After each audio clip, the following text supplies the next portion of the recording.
ओम नमः सिद्धेभ्यः।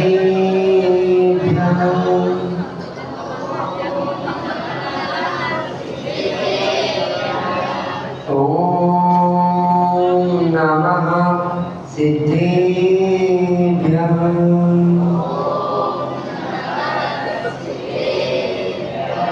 ओम नमः सिद्धेभ्यः।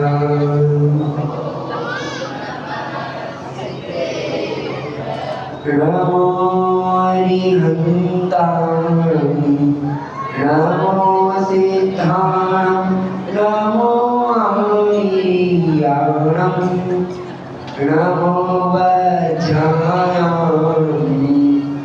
नमो लोके संवसारम्। यदि ये चैतन्य मुकुरैव भावाश्रितचित्ता समं भान्ति द्रव्य वैजनिलसन्तान्तरहिता जगत साक्षी मार्ग प्रकटन परो भानुरिवयो महावीर स्वामी नयन पथगामी भवतु मे। महावीर स्वामी नयन पथगामी भवतु मे। महावीर स्वामी नयन पथगामी भवतु मे। विष्णुवंदनीय अनंतानंद सिद्ध परमेश्वरी भगवान की, पंच परमेश्वरी भगवान की, मूल नायक श्री आदिनाथ भगवान की, अंतिम तृतीय वर्तमान शासन नायक श्री महावीर भगवान की, जगत कल्याणी द्वादशांग जिनवाणी माता की, परम पूज्य आचार्य भगवत श्री 108 विद्यासागर जी महामणिराज की, परम पूज्य तीर्थ चक्रवर्ती विद्यार्थी भंजक आदि पुंगव श्री 108 सुधा सागर जी महाराज की, अड़तीस संबंधी 3 करोड़ करोड़ों राजों की, 10 लक्ष महापर्व की, उत्तम सत्य धर्म की। महानुभाव, 4 कषायों पर विजय हम प्रारंभ के 4 दिनों में प्राप्त कर चुके हैं। अब बारी है जीवन में आगे बढ़ने की, क्योंकि कल कह दिया था क्षमा माधव वाजव भाव है, शोध सत्य संयम तप त्याग उपाव है। यदि संयम की ओर बढ़ना है तो सत्य को जागृत करना पड़ेगा। यदि जीवन में सत्य नहीं बचेगा तो संयम हमें धारण नहीं हो सकता। आज हम 5वें स्टेशन पर पहुंचे हैं जिसका नाम है उत्तम सत्य धर्म। यहीं से हमारी यात्रा प्रारंभ होगी। हम आकिंचन्य धर्म को स्वीकार करके अंत में ब्रह्मचर्य को अपनाकर अपने जीवन में कल्याण करेंगे। उत्पीड़ित सबसे पहले हमें उत्तम सत्य धर्म को अपनाना पड़ेगा। सत्य परेशान हो सकता है लेकिन पराजित नहीं हो सकता। सत्य को बहुत परेशान किया जाता है लेकिन सत्य कभी पराजित नहीं होता है। भगवान आदिनाथ जी को 1000 वर्ष लग गए सत्य धर्म को जानने में। महावीर भगवान को 12 वर्ष लगे, बाहुबली भगवान को 12 महीने लगे। जब इतने बड़े बड़े महापुरुषों को सत्य धर्म जानने में इतने दिन लगे, हम कौन सी खेत की मूली है, हम तो मामूली है। हम कहाँ जान पा रहे हैं सत्य धर्म को। आदिनाथ भगवान 1000 वर्ष लग गए। इतिहास गवाह है, जो जो सत्य के लिए खड़ा हुआ है हमेशा उसका विरोध किया गया है, उसके विरोध में बोला गया है।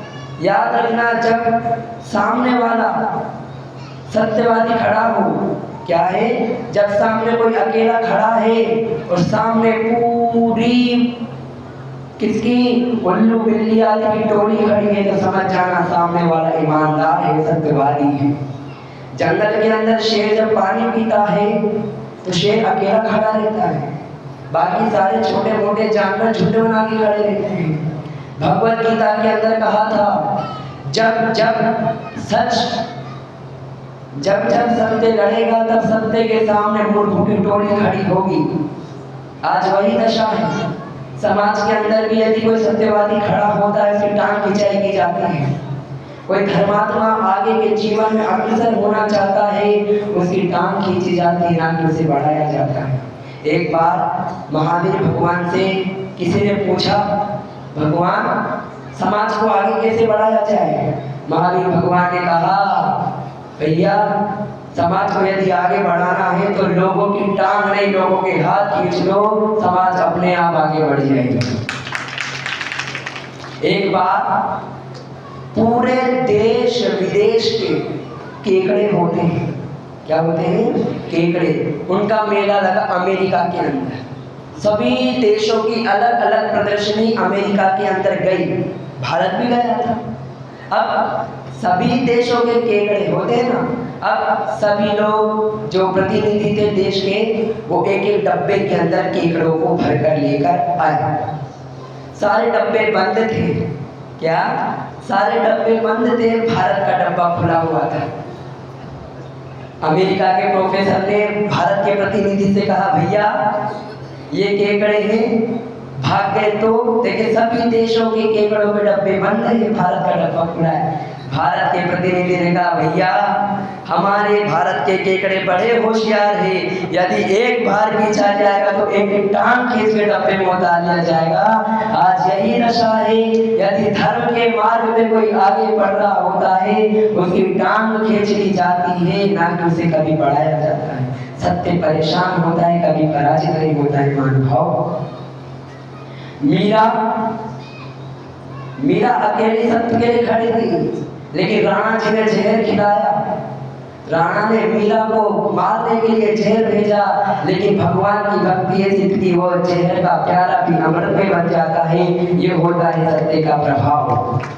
हमारे जीवन में सत्य धर्म होगा तभी हम संयम के मार्ग को अंगीकार कर पाएंगे। अब ऐसा नहीं कि सत्य करने के लिए मौन हो जाए।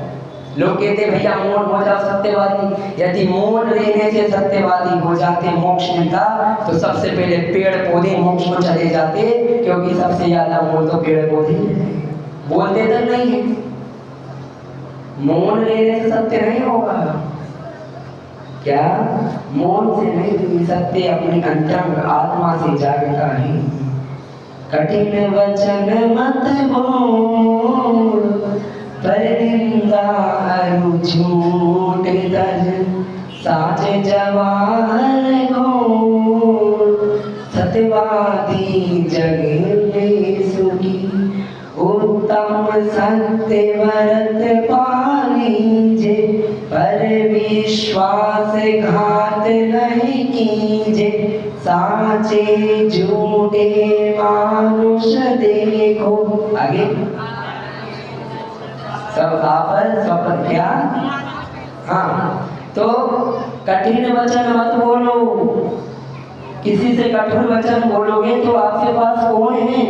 आचार्य पूज्यपाद महाराज स्टोक देश में कहते हैं, अज्ञान पास तेरे ज्ञानम, ज्ञानम ज्ञानी समाश्रया, ददातु यस्य नास्याति, सुप्रसिद्धम इदं वचः। अज्ञानी की उपासना अज्ञान प्रदान करती है। क्या कहा? अज्ञानी की उपासना अज्ञान प्रदान करती है, ज्ञानी की उपासना ज्ञान प्रदान करती है। ये तो अनादिकाल से सुप्रसिद्ध है, जिसके पास जो होता है वही देता है। किसी के पास मिठाई है तो आपको मिठाई खिलाएगा, किसी के पास पत्थर फेंकने हैं तो पत्थर फेंक के ही बात करेगा। मानो वर्तमान समय में कोई आपके पैसे धन आदि का भूखा नहीं है, मात्र प्रेम का भूखा है। यदि आप प्रेम से उससे बात कर लेते हैं तो बस जीवन धन्य धन्य हो जाता है। सत्संगति सुधारे, जब जाके हमारे जीवन में सत्य धर्म का आगमन होगा। क्या कहा? पानी की एक बूंद यदि केले के पत्ते पर गिरती है तो कपूर बन जाती है। पानी की एक बूंद केले के पत्ते पर गिरी, कपूर बन जाती है। वही एक पानी की बूंद यदि सांप के मुंह में गिरती है तो जहर बन जाती है। वही पानी की बूंद यदि सीप के मुंह में गिरती है तो मोती बन जाती है। वही पानी की बूंद यदि गन्ने की जड़ों में गिर जाए तो मीठा रस बन जाता है, और यदि उसी गन्ने के रस का 6 महीने के बाद भगवान आदिनाथ प्रथम आहार ग्रहण करने वो गन्ने का पेड़ भी ठंडे हो जाया करता है। सत्संगति का प्रभाव है। पानी की बूंद वही है, पानी की बूंद वही है। संगति क्या है? अलग अलग। सत्य धर्म अपनाए, गन्ने की जड़ों में गिरी, मीठा रस बन गई। आदिनाथ भगवान ने आहार ग्रहण किया और गन्ने का पेड़ भी धन्य हो गया। कुछ भी ले सकते थे आहार में, लेकिन गन्ना ही लिया। इसलिए कहा है गुरु जी आचार्य भर्तृहरि महोदय नीति शतक ग्रंथ के अंदर कहते हैं, दुर्जना परिहर्तव्यो विद्यालंकृतोऽपि सन् मणिना भूषिता सर्प किम सौना भयंकर। दुर्जन विद्या से सुशोभित होने पर भी दुर्जन त्यागने योग्य है। भले ही वो कितना सज्जन है, भले ही उसके अंदर कितनी विद्या है, ज्ञान सब भरा है, लेकिन दुर्जन हमेशा त्यागने होते हैं। क्या सांप के सिर पर मणि लगी होती है तो क्या सांप झीला नहीं होता है? वो तो दुर्जन है, डसेगा, उसका स्वभाव ही डसने का है। हमें दुर्जनों की संगति से बचना है। अपने जीवन में झूठ को त्याग करेंगे। झूठ भी तो लोभ के बाद, लोभ यदि पाप है तो झूठ लोभ का बेटा है। झूठ से भी कई पाप हो जाया करते हैं। महानुभाव, सत्य व्रत की 4 प्रकार के होते हैं। कितने? सत्य व्रत 4 प्रकार। एक सत्य महाव्रत, एक सत्यानुव्रत, एक भाषा गुप्ति, एक वचन गुप्ति। सत्य महाव्रत का पालन मुनिराज करते हैं। कहा गया है ना, जिनके नानीश वृषान जब व्रण भूमिना योग है 8-10 सहस्र व्रतशील धर जिद ब्रह्म में नित रमी रही। मुनिराजों के लेश मात्र, किंचित मात्र भी झूठ नहीं हुआ करता। सुन रहे? मुनिराज के झूठ नहीं हुआ करता है, सच्चा श्रद्धा हुआ करता है। यदि मुख से जो निकल जाए वह सच हो जाता है। आपको एक घटना बताते हैं आचार्य समंत भद्र महाराज की। महानुभाव, आचार्य समंत भद्र महाराज 2वीं शताब्दी के एक महान आचार्य हुए। उनको एक बार जब वो आहार ग्रहण कर आए अपने कक्ष में, तो उन्होंने देखा कि अभी तो मैं आहार ग्रहण करके आया हूँ, मुझे इतनी तेज भूख कैसे लग रही है। तो समझ गए अब इसका निदान, क्योंकि मुनिराज है, मुनिराज को भस्मक नामक व्याधि बीमारी हो गई थी। क्योंकि मुनिराज सिर्फ एक बार आहार ग्रहण करते हैं, बार बार कैसे खाएं। तो समंत भद्राचार्य अपने गुरु के पास गए, अपने गुरु से कहा, गुरुजी मुझे अब समाधि लेने की आज्ञा प्रदान करें। गुरु ने कहा, क्यों? गुरुदेव मुझे भस्मक व्याधि नामक बीमारी हो गई, बहुत भूख लग रही है। मैंने जिन धर्म की प्रभावना के लिए दीक्षा ली थी, लेकिन अब मेरे अंदर सामर्थ्य नहीं है जो मैं इस परिचय को सिद्ध कर सकूं। तो गुरुदेव ने भाव लिया, जान लिया कि समंत भद्राचार्य के द्वारा आने वाले दिनों में जैन धर्म का डंका बजने वाला है, जैन धर्म की अद्भुत प्रभावना होगी। गुरुदेव ने कहा, नहीं तुम समाधि नहीं लोगे, तुम जाओ अपने रूप का निदान करो। आचार्य समंत भद्र महाराज ब्राह्मण का वेश बनाकर काशी में राजा शिवकोटि के दरबार में गए। राजा शिवकोटि से समंत भद्राचार्य ने कहा कि मैं आपके मंदिर में भगवान शिव की प्रतिमा को भोजन खिला सकता हूँ। तो राजा ने कहा, वाह क्या बात है, ठीक है। तो बोले क्या करना है? तो समंत भद्राचार्य ने कहा, मुझे आपके राजमहल के मंदिर में रहने की आज्ञा प्रदान करें। राजा ने कहा, तथास्तु जाओ। समंत भद्राचार्य क्या करते? पर्दा लगाया, खुद सारा भोजन ग्रहण कर जाते। अब लोगों को तो अंधे थे, मिथ्यात्व में हमारे तो भोजन कर रहे हैं, इसी मिथ्यात्व में हम रहे हैं। क्या कहा?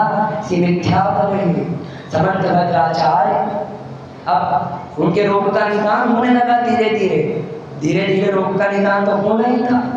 अब खाना पहले पूरा खा जाते शिवलिंग, अब बाद में पचने लग गया। तो सेनापति जी ने अपने राजा से कहा, महाराज भगवान नाराज हो गए हैं, पूरा खाना नहीं खा रहे हैं, क्या करा जाए? तो राजा ने कहा, क्या बात है? गुप्तचरों को जाके सूचना दी गई। गुप्तचर गए और मंदिर में देखा तो समंत भद्राचार्य खुद भोजन खा रहे थे। मंत्री चिल्लाते हुए, राजा हमारे साथ धोखा हुआ है, उस ब्राह्मण ने हमारे साथ धोखा कर दिया है। अब राजा को गुस्सा आ गया। राजा गए और समंत भद्राचार्य से कहा, धोखेबाज, तुमने हमारे साथ धोखा किया। बोले, मैंने क्या धोखा किया है? मैंने अपने वस्त्रों को खरीदा कि डरे नहीं, बिल्कुल सत्यवादी का झूठ नहीं है। एक शब्द कह दिया वो सत्य है, पत्थर की लकीर समान होता है मेरे राजा की। तो राजा ने समंत भद्राचार्य से कहा, मैं तुम्हें छोड़ दूंगा, इस शिव पिंडी को नमस्कार करो। समंत भद्राचार्य ने कहा, नहीं, मेरे अंदर इतना मेरा सम्यक दर्शन इतना अड़िग है, इतना सच्चा सम्यक दर्शन है मेरा, ये शिव पिंडी मेरा नमस्कार नहीं झेल पाएगी। तो राजा को गुस्सा आ गया, कहते इसको जंजीरों से बांधकर काल कोठरी के अंदर डाल दो। और समंत भद्राचार्य को कोठरी में डाला। बाद में बुलाया गया समंत भद्राचार्य से राजा शिव कोटि ने कहा कि देखो तो सही, नमस्कार करो, क्या होता है? तो समंत भद्राचार्य ने स्वयं स्तोत्र लिखते हुए कहा, ऋषभ अजित संभव अभिनंदन सुमति पद्म सुभाषु जिनराय चंद पहुप शीतल श्याम से जिन वासु पूज्य पूजित सुर राय विमल अनंत धर्म जस उज्ज्वल शांति कुंठ वरु मल्ली बनाय मुनि सूरत नमिने विपाश प्रभु वर्धमान को शीशवाय। ओम ह्रीं चंद प्रभु देवाय नमः। ओम ह्रीं चंद प्रभु देवाय नमः। ओम ह्रीं चंद्र प्रभु देवाय नमः। और जैसे ही समंत भद्राचार्य ने सिर झुकाया, शिवपिंडी पर चंद्र प्रभु भगवान शिवपिंडी में से प्रकट हो गए। ये हमारे मुनिराज की सत्यता का प्रभाव है। ये शिवलिंग में से चंद्र प्रभु भगवान को प्रकट कर देते। आज है काशी में, उसे फटेश्वर महादेव मंदिर के नाम से जाना जाता है। चंद्र प्रभु भगवान में किसकी प्रभाव है? मुनिराज की श्रद्धा का प्रभाव है। अब दूसरा होता है सत्यानुव्रत। तो कहा, पर्वतकार कठोर निंद नहीं भजन ऊंचाई। श्रावक से कहा, दूसरों को प्राण घातक करने वाले ऐसे कठोर वचन नहीं बोलना, यह सत्यानुव्रत होता है। फिर कहा, भाषा समिति। तो छेड़ाला जी में कहा गया, जग सुहित कर सब काहित घर शुद्धि सुखद सब संशय करे भ्रम रोग हर जिनके वचन मुख चंद्र ते अमृत झरी। जग को रिझाने वाले किसी का अहित नहीं करते, शुद्धि सुखद सब संशय करे सबके मन को मारने वाले ऐसे वचन भगवान बोलते हैं कि मुख से अमृत झरता। महानुभाव याद रखना, जिंदगी में किसी के बिना, ये तो है किसी के बिना कार्य नहीं हो सकता, लेकिन निमित्त हमारे जीवन में आवश्यक होता है। जब भगवान महावीर समोसरण के अंदर बैठते हैं और यदि गौतम गणधर समोसरण में नहीं आए तो भगवान की वाणी भी नहीं कह सकती। निमित्त आवश्यक है जीवन में। क्या यदि गणधर नहीं आएगा तो कौन करेगा? याद रखिए, जब जब सत्य लड़ा है, सत्य के खिलाफ खड़े हुए, पारशनाथ भगवान सत्य के साथ होते, कमट जैसा दुष्ट उनके पीछे पड़ा रहता है। कौन थे? कमट और पारशनाथ पूर्व में भाई तो थे। कमट ने भगवान पारशनाथ की पत्नी पर बुरी नजर डाली। पारशनाथ भगवान तो इतने दयालु थे, हमेशा क्षमा करते आए, लेकिन कमट का जीव हमेशा दुष्टता भगवान के साथ हमेशा कपट करते आया। लेकिन क्या है, कपट ने उपसर्ग ढाया था सताने के लिए, पार्श को कारण बना मुक्ति पाने के लिए। पार्श को क्या के लिए? मुक्ति पाने के लिए कारण बना। सत्य धर्म, सत्य धर्म की 5 भावनाएं होती। कितनी भावनाएं? 5 भावनाएं। आचार्य उमा स्वामी जी महाराज तत्वा सूत्र में कहते हैं क्रोध, लोभ, विरुद्ध, हास्य, प्रत्याख्यानादि भाषणम च पंच। क्रोध का त्याग करना, लोभ का त्याग करना, भय का त्याग करना, हास्य का त्याग करना और शास्त्र की आज्ञा अनुसार निर्दोष वचन बोलना। याद है कि महानुभाव, एक बार भगवान महावीर के समव शरण में एक जिज्ञासा हुई। एक मनुष्य था, ब्रह्मचारी था, इतना पुण्य था, इतने वास व्रत किए थे कि कोई उसके सामने था ही नहीं। लेकिन जब भगवान महावीर स्वामी राजा श्रेणी को जिज्ञासा समाधित कर रहे थे तो पता चलो ब्रह्मचारी सातों नरक के अंदर गया। क्यों? भगवान महावीर ने कहा उसने अपनी माँ के साथ व्यभिचार किया। किस प्रकार किया बताते हैं, महावीर भगवान कह रहे हैं। तो जो जीव था वो कहता है कि भगवान मैंने कभी किसी को बुराई नहीं की, नहीं किया, कुछ भी नहीं कहा। तो भगवान महावीर ने कहा ना, हम कब कह रहे हैं तुमने मन से किया? तुम मन से कभी अपनी माँ के बारे में बुरा नहीं सोच सकते, तुम काय से भी व्यभिचार नहीं कर सकते, लेकिन जो तुमने वचनों के द्वारा अपने मुख से दूसरों को माँ बहन की गाली दी है उसी से व्यभिचार। सुधा सागर जी महाराज खुद कहते हैं यदि आप किसी को गाली देते हैं और गाली लौटकर आपके घर में आती है, महानुभाव आज पांडाल में बैठे हैं, एक नियम अवश्य लेना, कभी किसी कोई माता जी, बहन, पिताजी आदि को गाली मत देना, वह गाली आपके घर में ही लौटकर आती है। जहाँ जाए वैसे पाए, कभी गाली किसी को कर दे। शास्त्रों की आज्ञा अनुसार निर्दोष वचन कहना। हम कहते हैं हमेशा सत्य धर्म अनुमोदना से भी होता है, अनुमोदना करने इससे अनुमोदना, एक अच्छी अनुमोदना होती है, बुरी अनुमोदना होती है। कोई लड़ रहा है, सास बहू लड़ रही है, आप अनुमोदना कर रहे हैं, बाद में जाके नारद मुनि की तरह वहां में जाके कहते हैं उसके साथ से तुम्हारी बहू तो ये कह रही थी और आगे के अंदर घी डाल कर आ रहे। क्या ऐसा कोई कार्य करना है? कौन? नारद चुगली चुगल खोर करे, घर घर जूता खाए। चुगली चुगल खोर करे हमेशा घर घर जूते ही खाता। निंदक की बात पे कभी भरोसा मत रखना, निंदक की बात पे कभी भरोसा मत रखना, क्योंकि जो निंदक है आपके सामने किसी और की बुराई कर रहा है तो वही निंदक कभी ना कभी आपकी बुराई दूसरों के सामने करेगा। निंदक की बात पे कभी विश्वास। आज हमारे जीवन में दुख आते हैं, सब होता है, हम दूसरों से अपने दुख बांटने के लिए उससे कहते थे महानुभाव दुनिया बड़ी वो है फिरंगी, वर्तमान में सामने से वो दुख जताएगी बेचारे के साथ कितना कितना बुरा हुआ क्या, और पीठ पीछे जाके आपका मजाक बनाता है। याद रखें कितनी ही विपत्ता, कितनी ही मुसीबतें आ जाए, कभी पारिवारिक खुद की समस्याओं को दूसरों के सामने मत बोलना, वरना ये दुनिया बड़ी जालिम है। सामने से तो जब वो हमदर्दी जताती है और पीठ पीछे जाके बुराई करती है। अच्छी अनुमोदना फिर बुरी अनुमोदना का फल बताते हैं। एक बार एक राजा हिरण के पीछे शिकार करने के लिए जंगल के अंदर जा रहा था। बढ़ते चले जंगल के अंदर, बहुत आगे बढ़ गए। अब राजा को उस हिरण का शिकार करना था। उसने पहले एक बाण चलाया तो वह बाण हिरण से नहीं लगा, दूर हो गया।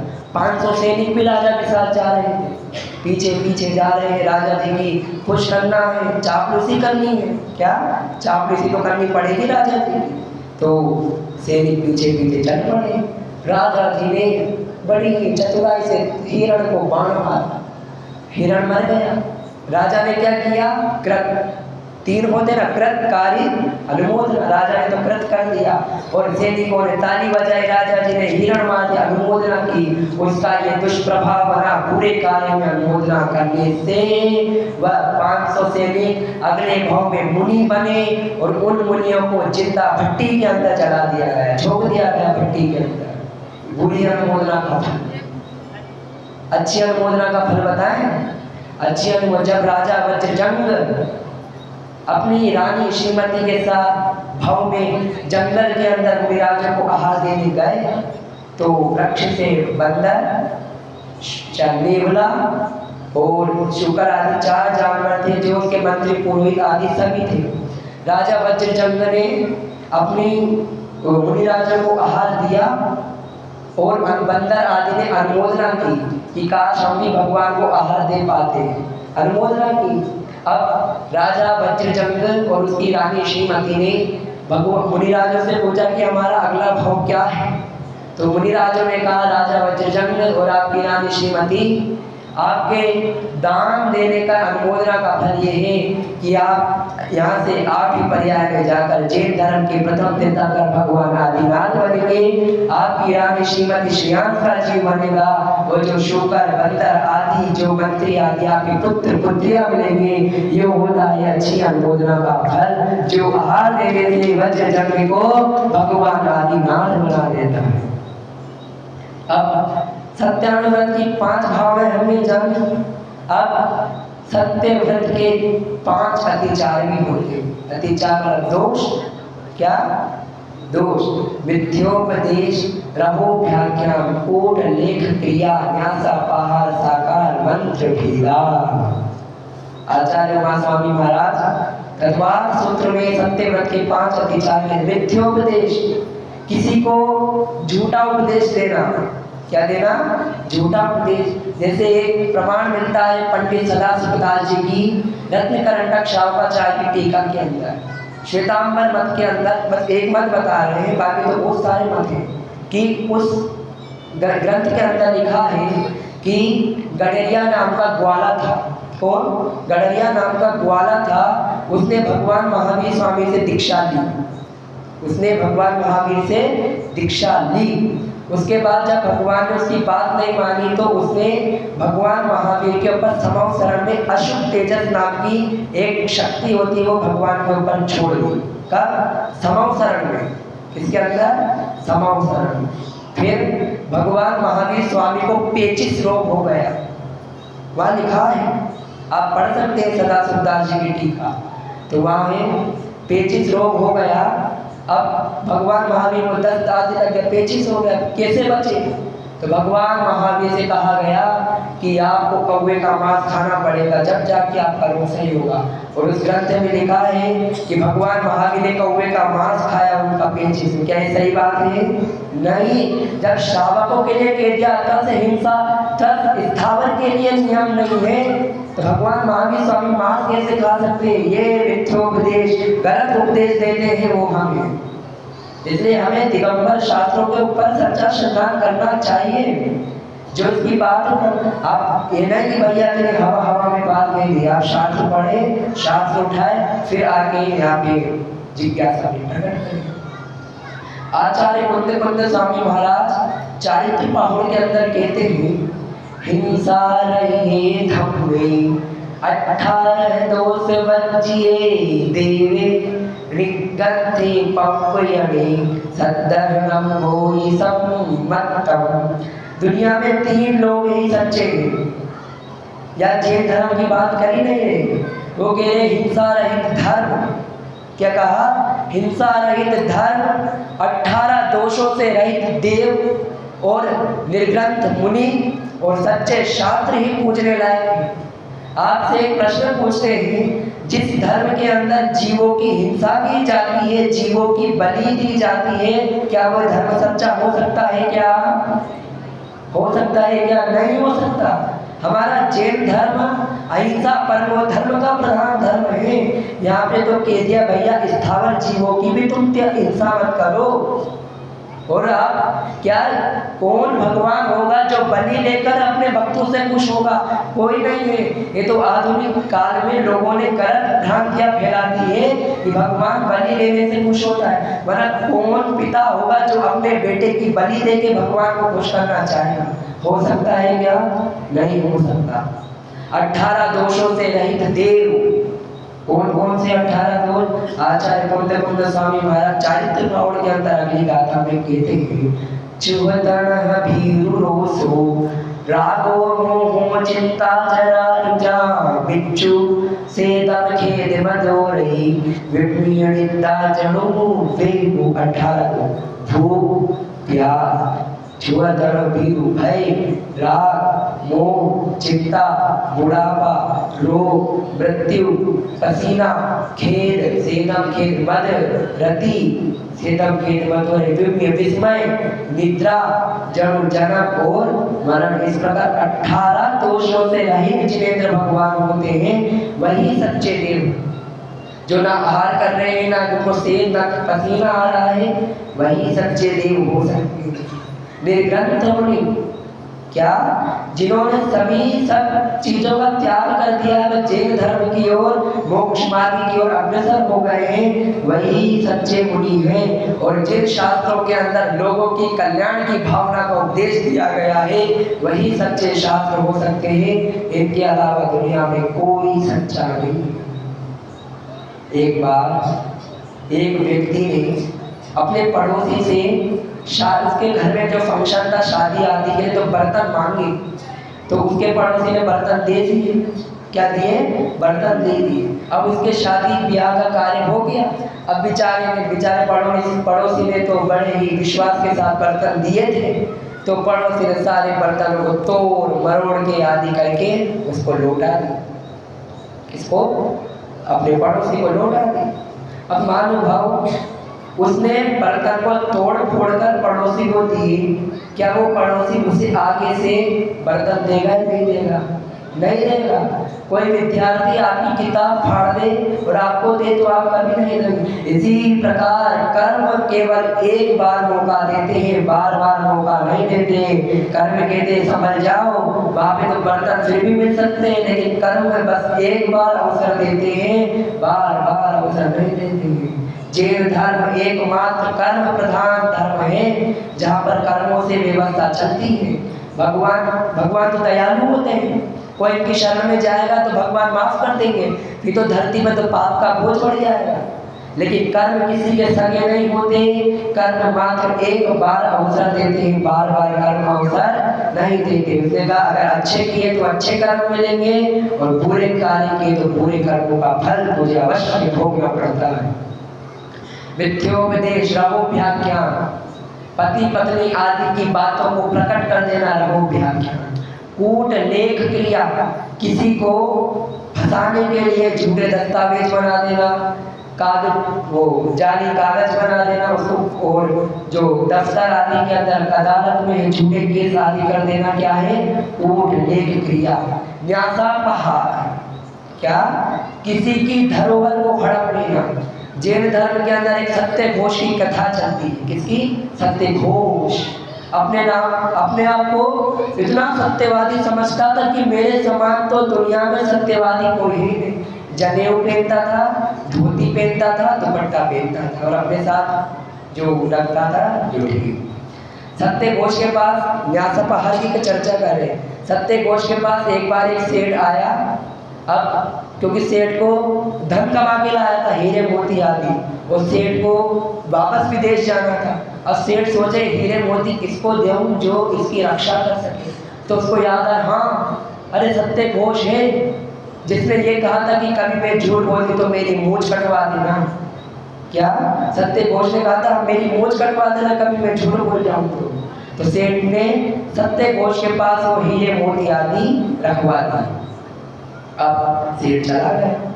सत्य घोष, क्योंकि कहा है ना, जब पैसा आता नियत बिगड़ने लगती है। लंबा तिलक मधुर है वाणी, बेईमानों की यही निशानी। तो उसके भाव बिगड़े। अब जब बेचारा सेठ धन कमा के आदि आ रहा था, बेचारे के साथ रास्ते में दुर्घटना घटी, उसका सारा धन भी गया, कंगाल हो गया। लेकिन आशा की एक उम्मीद जगी थी कि मैंने सत्य घोष को अपने हीरे मोती आदि दिए थे, वो 5 मोती से मेरा कल्याण वापस हो जाएगा, मैं वापस व्यापार कर लूँगा। अब जो सेठ था सत्य घोष के पास आता है, सत्य घोष लेकिन सच्चा भी झूठा बन गया ना धन के लोग में। बाप बड़ा ना भैया, सबसे बड़ा रुपया। कलयुग से मिल रही दर्द भरी सौगात, कलयुग से मिल रही दर्द भरी सौगात, बेटा कहे बाप से तेरी क्या होगा।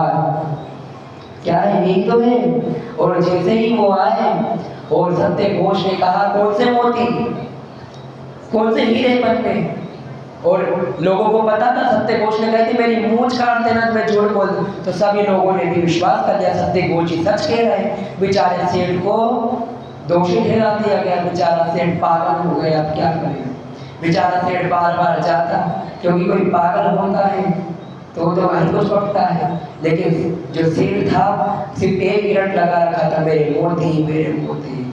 तो जो राजा की रानी थी राजमहल से देखती थी कि ये बेचारा सेठ इतना परेशान क्यों हो रहा है, क्योंकि जो पागल है तो बार बार अलग अलग रट लगा, लेकिन इसने एक रट लगा रखी। रानी ने उस सेठ को बुलाया, उससे पूरी बात जानी। किससे? सेठ से। क्या बात है? सेठ ने संपूर्ण बात रानी को बता दी।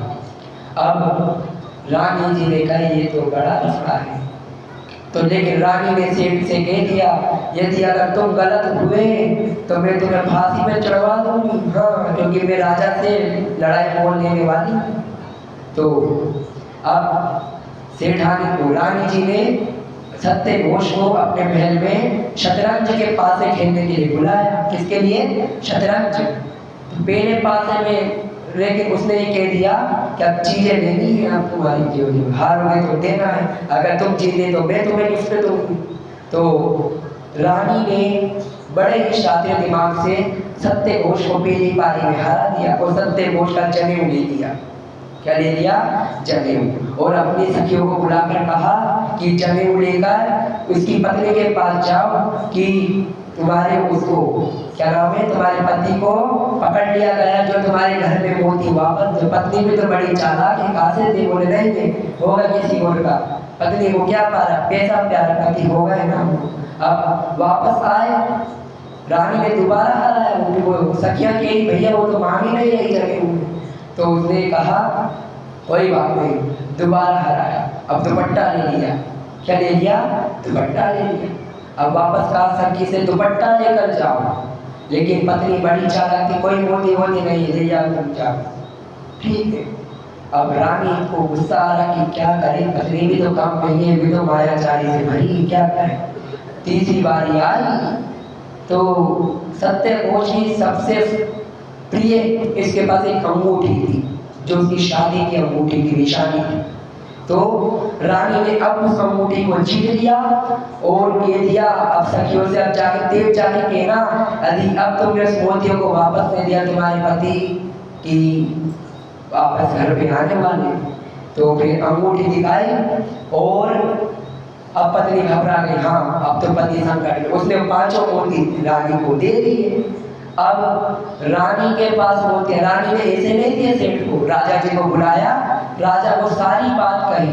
राजा जी समझ गए, बोले अगर ये ईमानदार होगा तो इसके मोती इसको वापस मिल जाएगी। अब राजा ने सत्यघोष को तो शांत रखा क्योंकि अभी पूरा मेडल क्लियर नहीं हुआ था। तो फिर उस सेठ को बुलाया, राजा ने अपने बहुत सारे मोती उसके अंदर मिलाए और उसके 5 मोती उसमें डाल दिए। सेठ आया, राजा ने सोचा लालची होगा, लालच बढ़ जाएगा इसके अंदर, तो क्या करे। तो लेकिन वो ईमानदार था, सत्यवादी था, उसने अपने ही 5 मोती उठाए। अब बारी सत्यघोष का निर्णय करने की, सत्यघोष के साथ क्या किया जाए। सत्यघोष ने क्या कहा था, मेरी मूंछ कटवा देना। तो राजा ने उसके सामने 3 शर्तें रखी। 3 शर्तें क्या है, या तो तुम पहलवान से मुक्के खाओ, या गाय का गोबर खाओ, या फिर गधे के ऊपर काला मुंह करके शेर से चले जाओ। तो सत्यघोष ने सोचा कि गधे पे होगा गोबर नहीं खा सकते, बोले पहलवान से चारा खाने के लिए तैयार। पहलवान ने जोरदार घुमा के दिया एक में ढेर, बोले नहीं मैं नहीं खा सकता, मैं गाय का गोबर खाने को तैयार हूँ। तो गाय का गोबर जैसे खाने, बोले ये भी नहीं। बोला क्या करे बेचारे सत्यघोष जी का तो झूठा कोस बच गया। तो सत्यघोष जी का काला मुंह करके गधे पे बिठाकर शेर से विदा कर दिया गया। ये होता है झूठ बोलने का परिणाम। न्यासापा दूसरों की संपत्ति को हरना चाहा था ना, न्यासापा। उसके बाद नित्योपदेश कोट लेख क्रिया न्यासापा साकार मंत्र भेदा। दूसरों की जो बातें आती मुख से जान लिया कि क्या चल रहा है इसके मन में और उसको प्रकटित कर देना, ये साकार मंत्र भेद होता है। झूठ का देखिए एक झूठ नाश कर देता है, लेकिन जिसके जीवन में सत्य का प्रभाव सत्यवादियों के लिए कहा गया ना, सत्यवादियों को हमेशा परीक्षा से गुजरना पड़ा है। सीता इतनी पवित्र थी लेकिन उसकी प्रजा ने कलंक का दोष लगाया। भगवान रामचंद्र जी सत्यवादी थे, उन्हीं को 14 वर्ष का वनवास मिला। रानी चेलना इतनी धर्मात्मा थी, तभी राजा श्री ने इतनी यातनाएं दी। चंदनमाला के जीवन में दुख आए, चंदनमाला ने सत्य का साथ नहीं छोड़ा और उसी का प्रभाव था भगवान महावीर ने प्रथम पारणा चंदनमाला के हाथों से किया। सत्य जब राम और रावण अंत में जब संवाद चल रहा था तो रावण ने राम से बस एक बात कही कि राम तुमने युद्ध किस प्रकार जीता। राम ने कहा मैंने अपने बाहुबल से तुम्हें हराकर युद्ध जीता है। रावण ने कहा बिल्कुल गलत कहते हो, तुम्हारा भाई तुम्हारे साथ था और मेरा भाई मेरे खिलाफ था, यही मेरी बर्बादी का कारण बना। यदि मेरा भाई मेरे साथ होता तो तुम मेरा क्या, तुम्हारे पूर्वज मेरा कुछ नहीं बिगाड़ पाते। राम के जीवन में विभीषण के साथ दुख खड़ा था, लेकिन विभीषण भगवान राम के साथ सत्य के साथ खड़ा था। रावण ने कही गर्दन काट दूंगा तुम्हारी, तुम्हें कर मत सब, लेकिन विभीषण डटा रहा सत्य। याद रखे महानुभाव, परीक्षा उसी की ली जाती जो स्कूल जाता है, जो स्कूल नहीं जाता, जिसको कोई मतलब इसकी क्या परीक्षा ले। भगवान अपने भक्तों की परीक्षा लेता है। हम कहते हमारे जीवन में दुख आ गए, दुख नहीं आए, भगवान हमारी परीक्षा ले रहा है और यदि हम उस परीक्षा के अंदर पास हो जाते हैं तो भगवान की जिम्मेदारी हमें अगली कक्षा के अंदर बिठाने की, हमें धर्म की ओर आगे बढ़ाने की। जब जब जीवन में संकट आए हैं, सत्य परेशान हुआ है, सत्य कभी भी पराजित नहीं हुआ है। झूठ बोलने का आपको एक पता है, एक बार एक सेठ ने एक नौकर को अपने यहाँ पर रख लिया। अब नौकर से पूछा भैया तुम्हारे अंदर कोई कमी तो नहीं है? तो बस नौकर ने कहा सेठ जी बस साल में एक बार झूठ बोलता हूँ। सेठ ने कहा एक बार ही तो झूठ बोल रहा है, रख लो, क्या दिक्कत है। अब एक बार की झूठ की आई तो नौकर ने चाल चली, क्या कहा, उस सेठ को आके कहा भैया रानी जी किसी और से मिलती है, बात करती है, झूठ। और उस रानी से कहा सेठ जी किसी और से प्रेम करने लग गए और वो जो प्रेमिका है सेठ जी की मूंछ पर आता है तो आप सेठ जी की मूंछें काट दो। रात को जब पता चला तो रानी जी सेठ जी की मूंछें काटने गई। सेठ जी को पता था मेरे ऊपर प्रहार होने वाला है और जैसे ही सेठ जी की मूंछें काटने को चले पता चल गया सेठ जी को कि क्या है। उस नौकर को बुलाया गया। नौकर ने कहा मैंने तो पहले कहा था साल में एक बार झूठ बोलता हूं, लेकिन सेठ जी की तो मूंछें उड़ गई और दोनों के बीच में दूरियां बन गई। एक झूठ का था। आचार्य महाराज विद्यासागर जी के पास दूसरे धर्म के लोग गए और महाराज जी से कहा महाराज जी मैं हम धर्म की प्रभावना के लिए शिविर लगाना चाहते हैं। अब महाराज जी कैसे आशीर्वाद दे दे? आशीर्वाद दी तो विद्यार्थी का प्रचार होगा, नहीं देंगे तो बुरा होगा। महाराज जी ने आशीर्वाद देते हुए कहा जाओ लोगों को रात्रि भोजन का त्याग करवाओ, मांस का त्याग करवाओ, दैव दर्शन के नियम दिला। बताचार्य क्या ना बुरे बने ना अच्छे बने, नियम दिलवा दिए, है ना। यही तो है जैन धर्म सत्यवादियों का है। राजा हरिश्चंद्र सत्यवादी, भगवान श्री राम, भगवान महावीर, भगवान पारसनाथ, जितने महापुरुष हैं सभी के जीवन में दुख आए, संकट आए, लेकिन हमेशा कभी सत्य पराजित नहीं हुआ और उसी सत्य को धारण कर संयम के मार्ग पर आगे बढ़ के भगवान ने मोक्ष पाया है और हमें जीवन जीने का मार्ग सिखाया है। भगवान भरत बाहुबली का जब युद्ध हुआ लोगों ने भरत को धिक्कारा, कैसा भाई है, अपने भाई के लिए लड़ रहा है, मात्र राज्य के लिए। लेकिन वही चक्रवर्ती जब भरत जब चक्रवर्ती बनता है, पूजा जाता है, उस भरत चक्रवर्ती की आंखों में से आंसू आते थे। लोग कहते तुम तो आदिनाथ के पुत्र हो, 6 खंड है, 18 करोड़ घोड़े हैं, सब चीजें हैं तुम्हारे पास, फिर क्यों रोते हो? तो भरत चक्रवर्ती कहता है मैं अभागा हूँ। क्या कहा?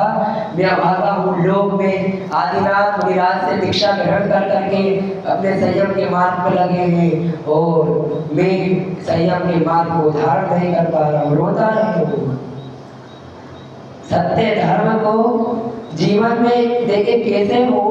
एक बार नगर के अंदर बहुत सारी प्रतिमाएं बिक रही थी, तो राजा ने उस मूर्ति बेचने वाले से कहा कि यदि तुम्हारी कोई मूर्ति नहीं बिकेगी तो तुम्हारी मूर्ति मैं खरीद लूंगा। सारी प्रतिमाएं बिक गई, शनिचर की प्रतिमा बच गई। इसकी शनिचर की प्रतिमा बच गई। अब राजा ने कहा, नियम तो था सत्यवादी थे, तो राजा ने उस शनिचर की प्रतिमा को खरीद लिया। अब शनिचर की प्रतिमा को घर से आती लक्ष्मी साली सब भग गए। शनिचर के आते सब भग जाएंगे, लेकिन क्या हो, जैसे ही सब जाने लगे, राजा ने कुछ नहीं कहा, लक्ष्मी गई, सरस्वती गई, सब चले गए। लेकिन जैसे ही सत्य जाने लगा तो राजा ने कहा, तुम्हारे कारण तो मैं इस प्रतिमा को लेकर आया था, यदि तुम चले जाओगे तो सत्य का महत्व तो क्या बचेगा। और सत्य को इतना कहते हुए सभी लौट के आ गए। यदि सत्य गुण हमारे अंदर आ जाएगा तो सब वापस लौट कर आ जाएंगे। जब जब जीवन में दुख आते हैं, भगवान सोच समझ कर ही कुछ करता है, कभी बेफालतू में हमारे साथ लीलाएं आदि नहीं रचता है। और यदि हम बस भगवान को दुख दुख में याद करें, सुख में भगवान को पूछे ही नहीं, तो फिर क्या कहा गया, सुख में प्रभु जी तुम्हारी याद न आई, दुख में प्रभु जी तुमसे प्रीत लगाई, सारा दोष मेरा मैं करता हूँ स्वीकार, यहाँ से घर जो हारा कहाँ जाऊँ मैं सरकार। दुख में सुमरन सब करे, सुख में करे ना कोई, दुख में सुमरन सब करे, सुख में करे ना कोई, जो सुख में सुमरन करे, दुख में करे, जो सुख में सुमरन करे तो दुख काहे को होए, सुख में सुमरन ना किया दुख में करता याद। और हमारे मुनिराज कहते हैं, उस जीव की कौन सुने फरियाद, कोई नहीं सुनेगा। ये मानुष जन्म हमें बड़ी 84 लाख योनियों में भटकने के बाद मिला है। यदि हम उसके झूठ आदि बोलने में नष्ट कर देंगे तो क्या होगा। हमें हमेशा हित मित्र प्रिय वचन बोलना चाहिए। मेरे बेटे का कोई धन आदि का भूखा नहीं, आप उसे धन दो, भोजन दो, कपड़ा दो, कुछ मत दो, लेकिन एक बार प्रेम से कह दो, प्रेम के मुंह। आपने इस 5 दिवस के अंदर इतना प्रेम दिया कि देखिए सब अभी आज हमें पता चला कि पूर्व में जो भैया आए थे वो जब नहीं थी इतनी भीड़ आती नहीं थी। ये तो हमारा भगवान के पुण्य का सब इतना प्रेम होगा समाज में दिया।